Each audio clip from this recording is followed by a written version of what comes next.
China syndrome. The China syndrome. It's about people. People who lie. And people faced with the agony of telling the truth. Right. People like Kimberly Wells, a television reporter paid to smile, not to think.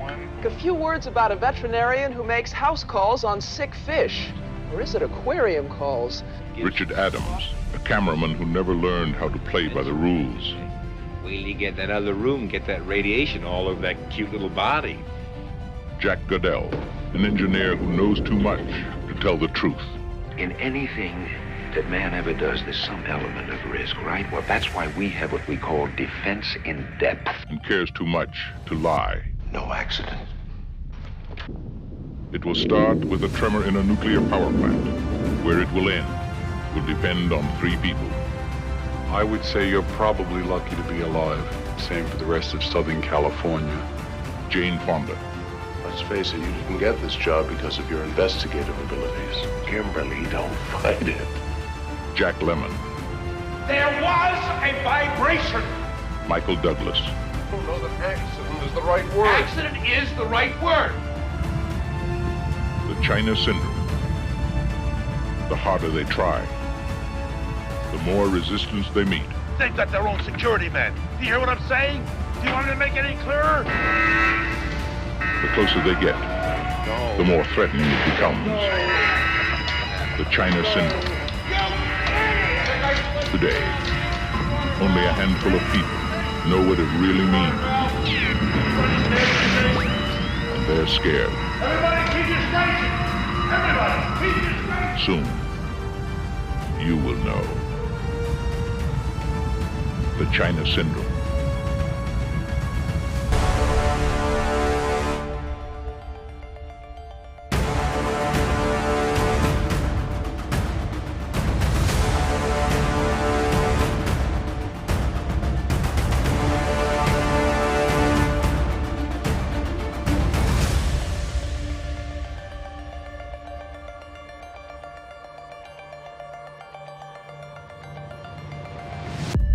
The next miracle, these are ors so far, is nuclear energy. Not particularly popular right now in Japan and Germany, and never been that popular. Even France, the French public is more negative towards nuclear energy than the U.S. public. So it's even though they're what, 70% 70% of electricity. We have more nuclear plants than they do. We have over 100 nuclear plants of the 400 in the world. So we are the biggest in absolute nuclear electricity generator. But you were personally investing in nuclear. Right. So the plants that are out in the world today are basically generation 1 and 2 plants. There's a few generation 3 plants, including at the conference, Westinghouse, Toshiba talked about the AP1000, which is a Gen 3 plant. That and the Areva EPR are the 2 Gen 3 plants. I think you can build a lot of AP1000s, and I think partly because what the Chinese are doing, that has by far the inside track. A lot of those can get built, so that Chinese have this goal of 80 gigawatts. Assuming there's no more accidents, that actually can be done. Unfortunately, because their demand increases so great, it only gets you up to, at most, say 12%, best case of Chinese energy.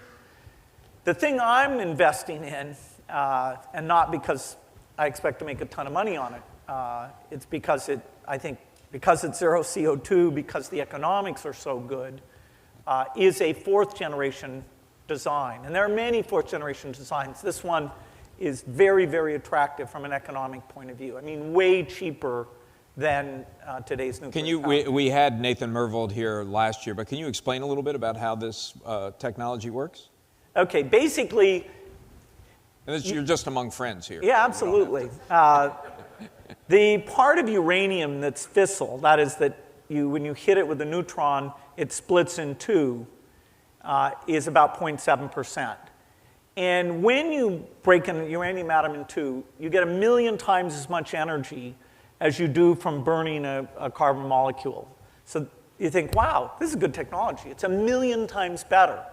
Now you have to take that factor of 1 million advantage and say, oh, crumb, that stuff that it splits into, that's radioactive. That's cesium, some bad stuff. Some short half-lives, that means it's intensely radioactive. Some long half-lives, that means that it's around for a long time. So basically, the reactors we have today are burning that 0.7%. And that works fairly well.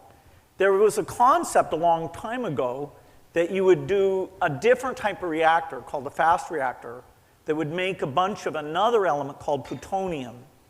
And then you would pull that out, and then you would burn that. That's called breeding in a fast reactor. That is bad because as soon plutonium's nuclear weapons material, it's messy. The processing you have to get through is not only environmentally difficult, it's extremely expensive. The concept of this so-called TerraPower reactor is that in the same reactor, you both burn and breed.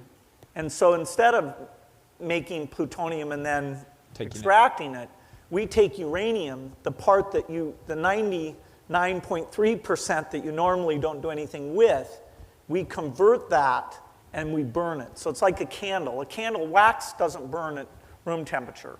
It's the flame converts it to be a liquid, and that burns. So this is just like a candle. Our flame is taking the normal depleted uranium, the 99.3% that's cheap as heck, and there's a pile of it sitting in Paducah, Kentucky, that's enough to power the United States for hundreds and hundreds of years.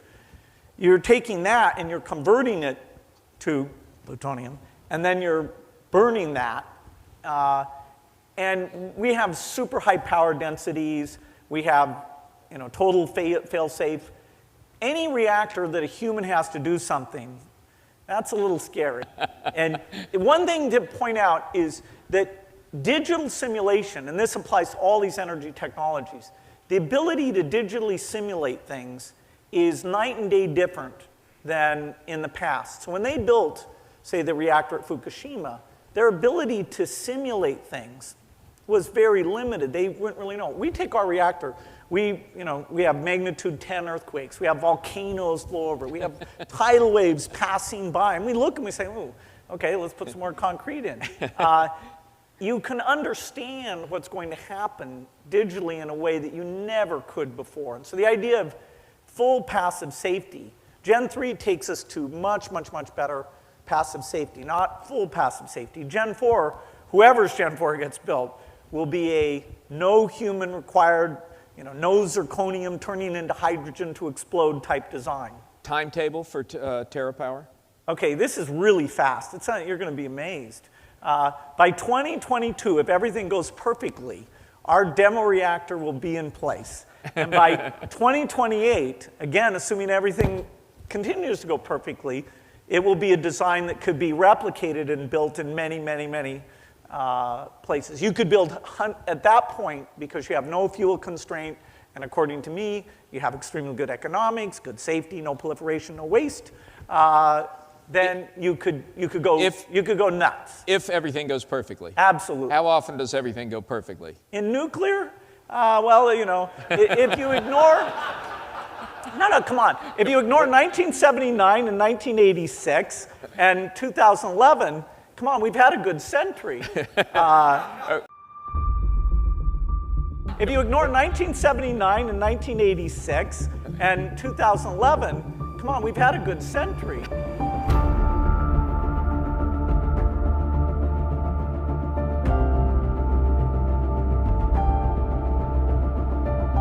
And 2011, come on, we've had a good century.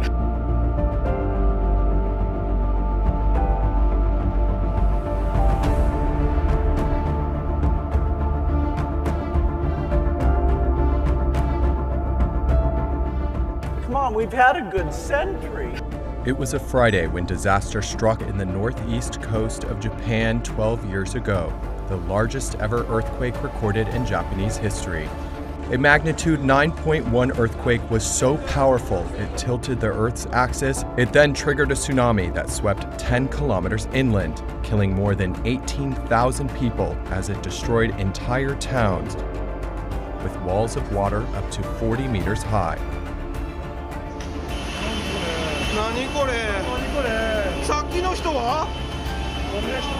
Then, the tsunami hit the Fukushima Daiichi nuclear plant, triggering a meltdown in 3 reactors. The unprecedented nuclear crisis spewed massive amounts of radioactive material, forcing about 160,000 people to flee the area. The operators of the Fukushima Daiichi nuclear power plant, Tokyo Electric Power Company, acknowledged the impacts of Japan's nuclear meltdown, the largest of its kind since the 1986 Chernobyl disaster.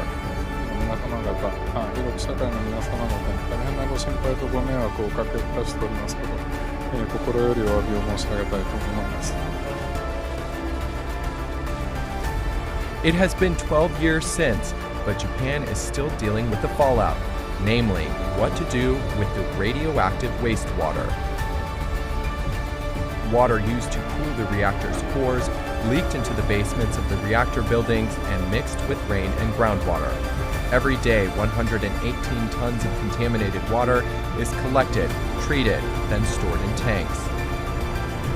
Today, there are about 1,000 of those tanks, which cover much of the plant's grounds. Most of the water still contains radioactive material that exceeds releasable limits. Yet, TEPCO expressed confidence it can reduce them to safe levels. But once treated, where will they dispose the treated water? In simple terms, Japan will dump it into the sea. That decision was made official in 2021. In simple terms, Japan will dump it into the sea. Will dump it into the sea.